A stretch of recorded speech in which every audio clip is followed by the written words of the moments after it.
Hello everybody, Will here. I'm back again today to give an update about this winter storm that's going to hit the East Coast. And what I have pulled up right here is the Weather Prediction Center's map. It's the probability of having a quarter of an inch liquid equivalent of snow or sleet or more, which if you're going to the 10-to-1 ratio of snow to rain, then you're talking 2.5 inches or more, but if there's colder air, these snow rates could be higher.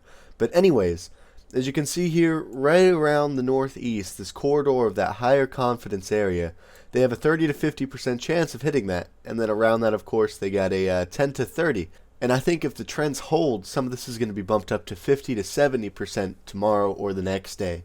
This isn't necessarily a forecast, but this does show that even the National Weather Service's confidence in this storm is increasing. And now, let's take a look at the models. If you keep an eye on the models or stay updated with the weather, you probably would have noticed yesterday that a lot of people were disappointed. Yesterday's noon run of the GFS, this is what it looked like. And then you went into the afternoon run, and boom, it's all gone. So what's the reason for this? Well, the energy and the storm path are a little bit different, which has some big changes on the overall storm. But you don't want to focus on one model run when you're looking at the weather. You want to look at the trends. So if you look at the next few trends that have recently come in, boom, boom, and boom. Starting to trend back to the west a bit, giving areas like Philadelphia, Washington, D.C., and New York City, they're getting back into that snow band. So here's why that run happened yesterday afternoon that just looked bad for everyone. So the GFS, it has that piece of energy from the north, and it's diving to the south. But then this piece of energy out west needs to be more over here, so they meet together right in here and form a low pressure that can go up the east coast. But that was not the case on that last run. But over the last few runs, you can see this little piece of energy starts to move around a bit. It went from here to here. And that has some big effects later down the road. And these are the trends we need to keep an eye on, because this will significantly impact the storm track, the timing, the strength of it, and many more things. But this is just one model run, but the trends are looking good for snow lovers in the Northeast. Here's another trend to watch right here. This is the Canadian model, which isn't my favorite model, but it does show the trends that everything else is. So this was the midnight run last night, and then this is the afternoon run today. See that? It shifts farther west, and look at that low pressure. Very strong. You got a 961 millibar low. If this were to verify, you'd have some extremely strong, possibly hurricane gust winds. And then this thing scoots up, blasts Massachusetts, Rhode Island, Delaware, up into Maine, and that's what the Canadian model's showing. Now let's take a look at the European model. So before I show you guys the precipitation map for the Northeast on this storm, I want to show you the vorticity map. This is similar to the GFS one I showed you, it's just in different colors because it's on a different website. But over here, this model has that piece of energy over in Texas and Oklahoma, while the other one has it more over here in New Mexico into Texas.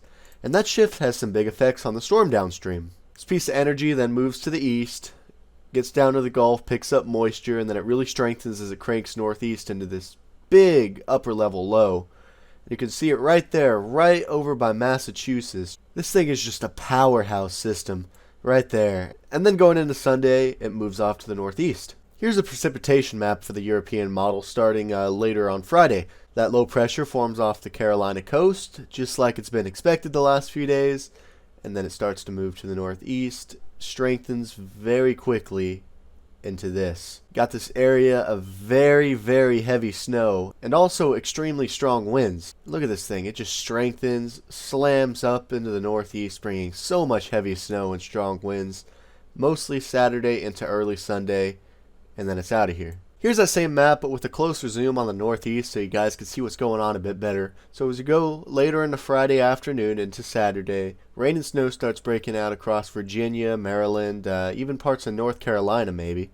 Moves up into New Jersey and Pennsylvania, quickly strengthening, bringing heavy snow.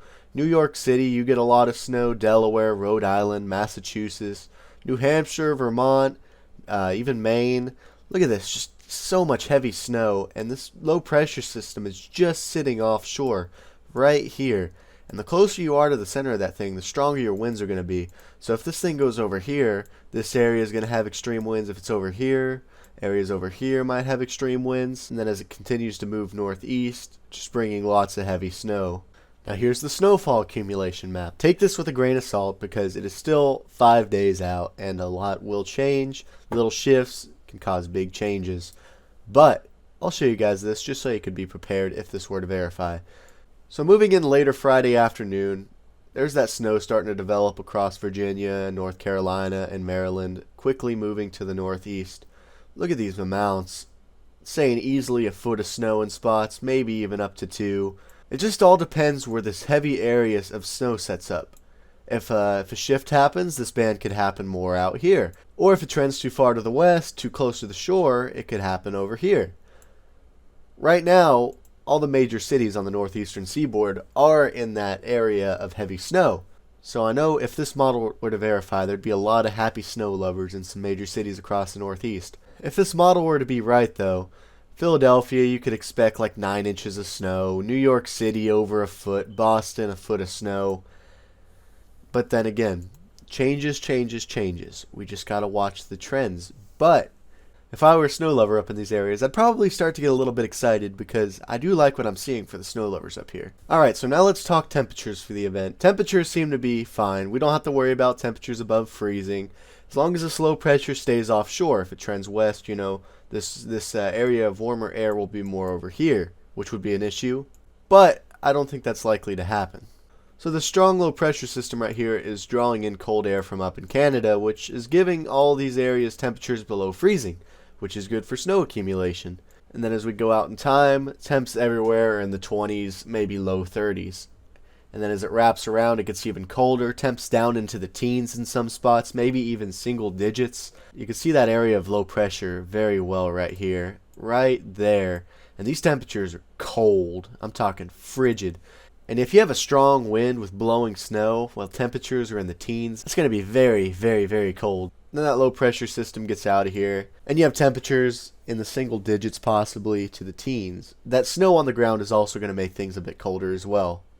Alright, now we'll talk about wind speeds. As we go into Saturday and the low pressure starts cranking, winds 30-40 miles an hour, maybe even 50 across parts of Long Island. If this were to verify right here, Long Island could be getting 70-80 mile an hour winds. We're talking hurricane force winds. And then widespread blizzard conditions elsewhere.